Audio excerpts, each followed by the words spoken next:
La consanguinité. Ce mal bien connu de la noblesse, fit des ravages pendant des siècles. Pourtant, ce n'est pas la seule maladie réservée aux élites. Il en existe une autre, dont les conséquences sont bien plus néfastes pour l'entourage.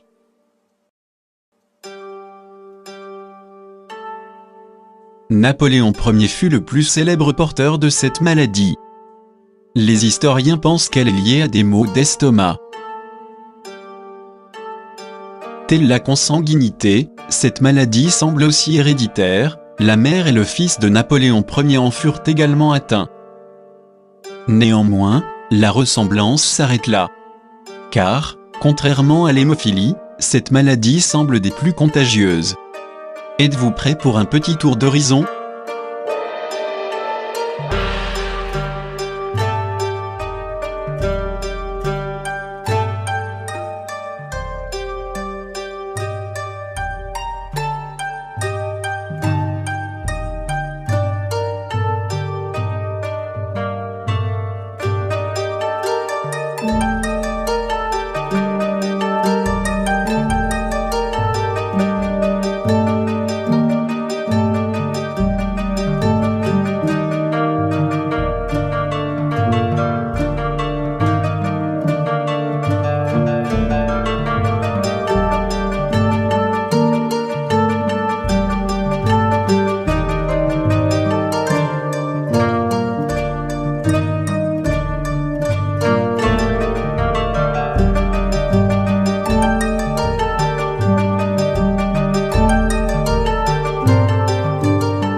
Cinq siècles de portraits des grands de ce monde viennent de défiler devant nos yeux.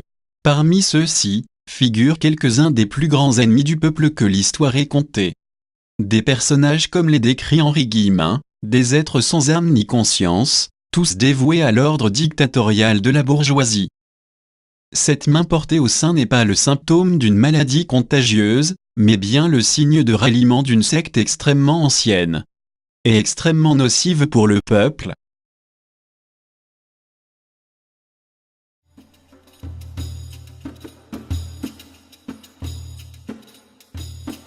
Actuellement, les francs-maçons se disent être les gardiens d'un savoir mystique venu du fond des âges.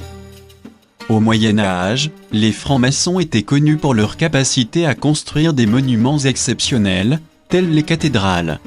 Le tablier maçonnique est d'ailleurs là pour rappeler cette origine, bien que sa fonction ne soit plus que symbolique aujourd'hui.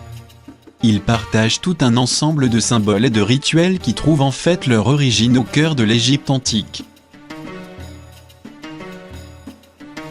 C'est en Égypte que prend sa source le culte d'Isis, dont les mystères étaient enseignés librement dans les temples égyptiens. Aujourd'hui, comme par le passé, la main droite placée sous le sein gauche est le signe de l'accession au statut de grand maître des mystères d'Isis. Un statut donnant accès à une connaissance scientifique d'une grande ampleur. Un savoir à l'origine du développement technologique de toutes les civilisations. Thalès et Pythagore ont tous deux étudié 20 ans en Égypte, lieu où ils acquirent leur savoir mathématique. Diodore de Sicile donne quelques exemples de leur grande érudition. Le calendrier solaire à 365 jours un quart en est un. Diodore donne également l'origine des 4 éléments fondamentaux, qui sont 5, et donne tout son sens au film de Luc Besson le 5e élément. Il existe maintes autres preuves qui démontrent à quel point ils étaient savants et bienveillants. Une bienveillance qui s'efforçait aussi à résoudre les 2 angoisses majeures de chaque être humain, la faim et la peur de la mort. C'était l'âge d'or de la civilisation égyptienne. Un âge d'or qui durait depuis des milliers d'années. Un âge d'or qui se terminera brusquement.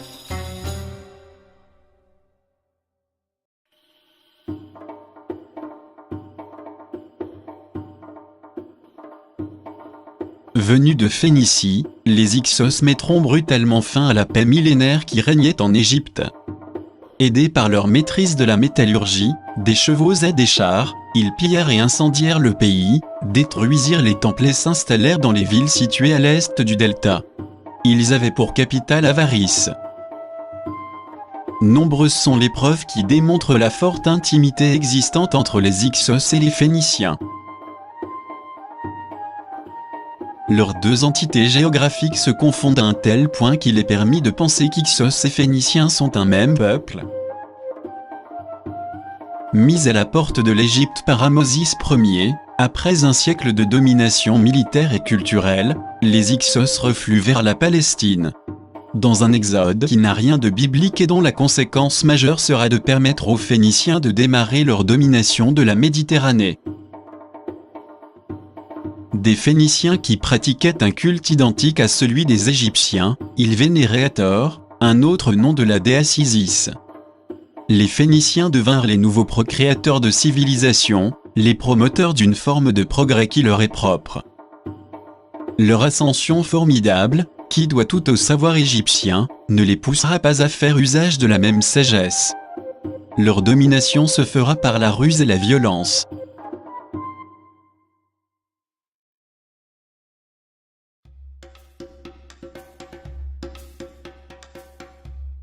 Les Phéniciens domineront le commerce en Méditerranée du XVIe au IVe siècle avant Jésus-Christ.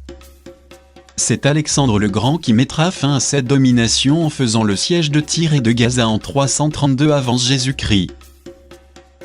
Il se rendra par la suite à Siwa, où il sera initié à d'autres mystères, ceux d'Amun-Ra, ou Osiris, l'époux d'Isis.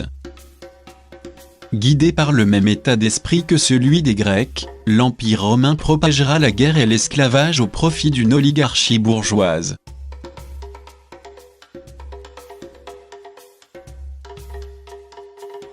Le 1er décembre 354 après Jésus-Christ, a lieu la proclamation de l'édit de Constance II, ordonnant la fermeture des temples païens et la peine de mort pour les idolâtres. Un édit qui engendrera de fortes tensions entre chrétiens et païens. Une lutte pour le pouvoir entre dirigeants nourris au même Saint Isiaque.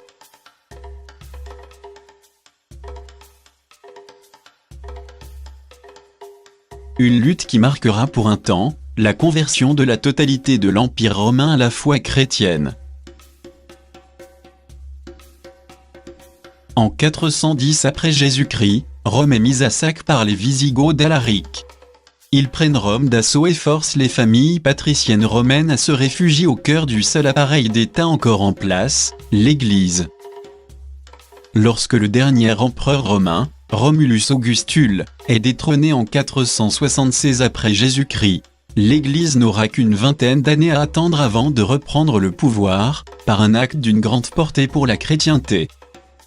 Il s'agit d'un baptême, celui de Clovis, roi des Francs-Saliens. L'Empire romain, ayant mis la main sur les institutions religieuses, peut maintenant poursuivre son travail de domination.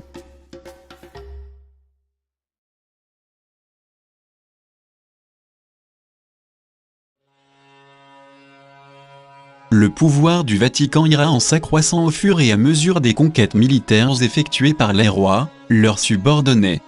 Viendront mérovingiens, carolingiens, capétiens, sans que ne faiblisse son immense pouvoir. Un Vatican qui n'hésitera pas à utiliser les plus grands moyens de rétorsion à l'encontre des réfractaires, par l'entremise de la Sainte Inquisition. Bien que son pouvoir soit remis en question à partir du XVIe siècle par Martin Luther et la naissance du protestantisme, il faudra attendre le XIXe siècle pour voir Napoléon mettre fin de manière brutale au pouvoir du Vatican, au grand bonheur des loges. Après la défaite de celui-ci à Waterloo, il sera très facile à la jeune oligarchie britannique, association de monarques et de banquiers, de reprendre à son compte toutes les conquêtes de cet empereur peu économe du sang des peuples.